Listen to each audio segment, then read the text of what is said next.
evening. I'm Pam Portland. The Supreme Headquarters Allied Powers Europe celebrated 30 years in Belgium this past weekend. In 1967, SHAPE moved from Paris to Mons when France withdrew from military participation in the alliance. 2 days of festivities marked the occasion. Special guests at SHAPE's 30th anniversary included Belgian Prime Minister Jean-Luc Dehaene and NATO Deputy Secretary General Sergio Balanzino. Addressing a multinational crowd that included NATO and Partnership for Peace delegates, the Supreme Allied Commander Europe, General George Joulwan, paid tribute to the commitment of all nations working together toward peace and stability in Europe. My praise is just not directed at those from our NATO countries. The outstanding representatives from our partnership countries and other non-NATO nations are important members of our SHAPE family. You too are part of this exciting process. You too are taking bold steps to build a Europe for the 21st century. Your efforts demonstrate that potential for future cooperation is unlimited. Truly, we are a more stable alliance and a more stable Europe because what you have done here over the last 3 years of the Partnership for Peace program. General Joulwan added a streamer to the SHAPE flag in honor of NATO's participation in peacekeeping operations in the former Yugoslavia. The SACEUR awarded commemorative coins to 30-year SHAPE veterans as 3 AWACS planes flew over the parade field. Of the 30-year veterans, 3 were Americans. Tony Blasio, a DODDS teacher, moved to Mons from Paris in 1967. It was with tremendous amount of reluctance that we left France. My wife is French, and we left France and came to Belgium. But the Belgians have basically adopted us royally. It's been a really pleasant stay. And the school has always been an exciting experience because of the participation of the various nationalities that we've had in our classes. And I myself, I've coached some of the sports, and the sport I coach now is soccer, and I've done that for the last 30 years. After the ceremony on the parade field, General Joulwan unveiled a NATO quilt, which was the result of a special project involving over 70 NATO and PFP wives. It took about 9 months of sewing to complete the quilt. These women are just a few of over 50 who've slaved over the SHAPE 30th anniversary commemorative quilt. It took over 8 months to complete and has 30 blocks, each measuring 13 by 13 inches. The blocks represent 27 nations, each one uniquely different from the other. One of the quilt organizers, Flavin, talks about the theme of the quilt. The guide was to use Sunbonnet Sue, which is an American girl with a little bonnet on, and we picked that one because it was a unifying thing. Everybody had something to start with, so they would dress the Sunbonnet Sue in their costume or their native outfit, and then we told them to put in a scene from their country or a particular landmark if they wanted to, or a landscape that would represent their country, and then to put their flag and their country name as they would spell it in their own alphabets. Belgium in particular is very nice because Chantal Tonneau, who made that, made the lace, and it's an old pattern from Mézières, so it's very special. But putting the quilt together turned out to be more of a learning experience than most of the ladies had expected. Some of them we had no idea why they picked the particular things. I believe it's Lithuania with the 2 mountains that are very important to them, one with the crosses and one with their flag on. And the reestablishment of those was symbolizing their freedom, after the wall came down.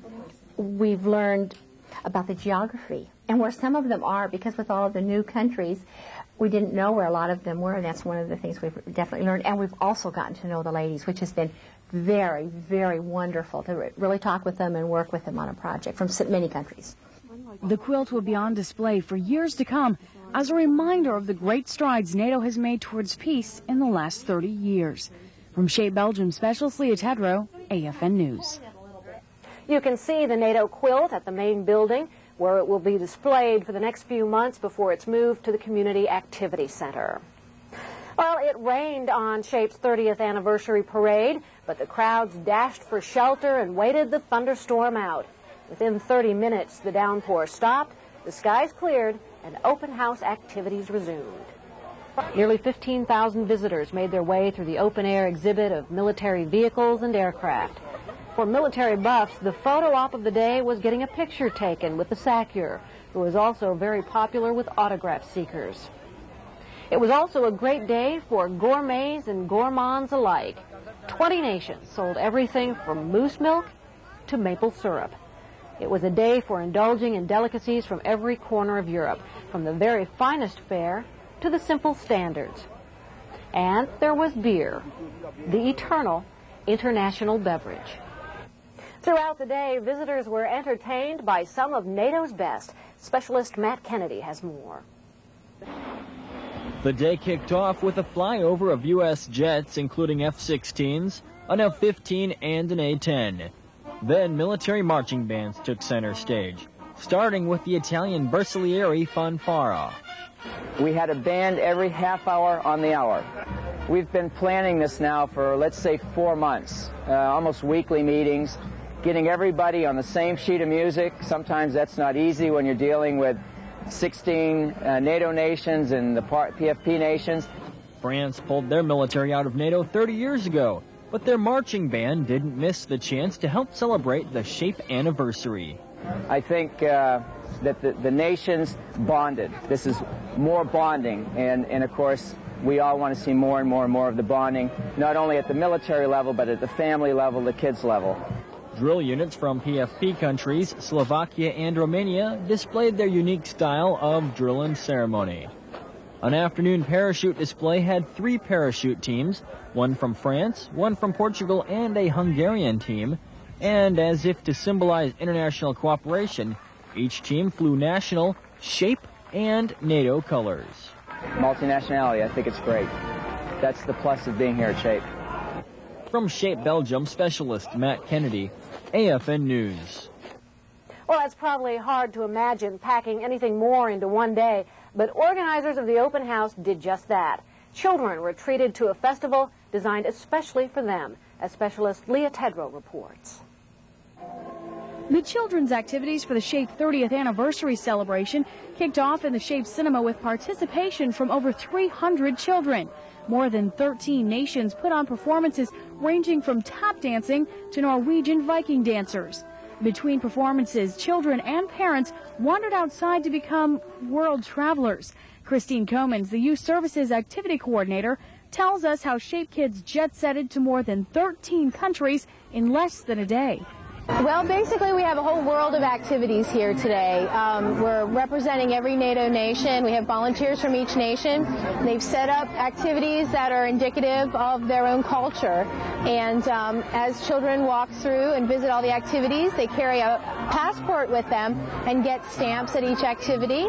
When they're finished with all of the activities, they receive what we call My Little Book of Nations. And it's a souvenir of the festival, and it has information about each nation that's here at NATO with illustrations by children from each nation. After a little coaching and a little cheating, kids made it through most countries successfully. From SHAPE Belgium, specialist Leah Tedrow, AFN News. And that wraps up this edition of SHAPE This Week. Good night.